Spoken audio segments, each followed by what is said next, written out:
We took a group of volunteers down to Joplin, Missouri.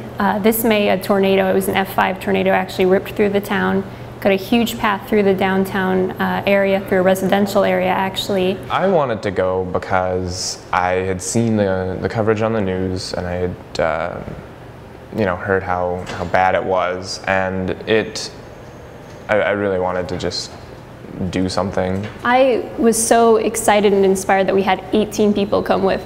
We almost couldn't all fit in the vans because we had so much luggage, but they gave up their weekend and they spent it getting nasty and dirty. I mean, we were working hard out there, and I think that was a really cool thing actually, that students were willing to do this, to give up their weekend, go down and help others. We put out the call for volunteers and UIS answered.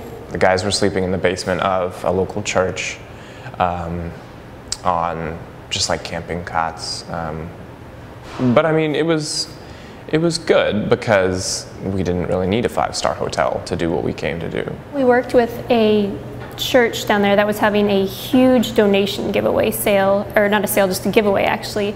There was 3 semi-trailers full of goods donated. We had everything from clothes to handmade baby blankets to toiletries to kitchen sets, everything. So we had to unload 3 semi-trailers and we set it all out. And then the next day we were able to help those coming to peruse the sale. They were mostly victims who were living in the FEMA trailers, so they'd lost everything. We had people playing with the children. They had bouncy things set up for the children. We had a student making balloon animals for them. And then we had the second half of the group go and work on debris cleanup. There was a field that was absolutely full of debris. The farmer who owned the field made his living off the field, and he actually, would sell some of the stuff the field produced and also can the vegetables and fruits that it produced.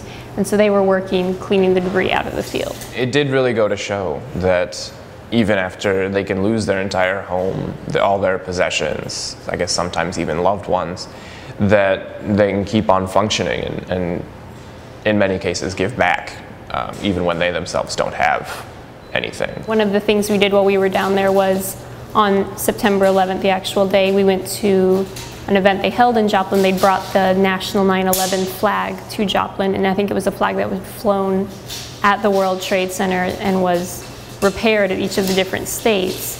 And it ended its journey in Joplin. There were all sorts of servicemen, I can believe some New York firemen there, and we were able to go to the ceremony they held in remembrance. Everyone can do something.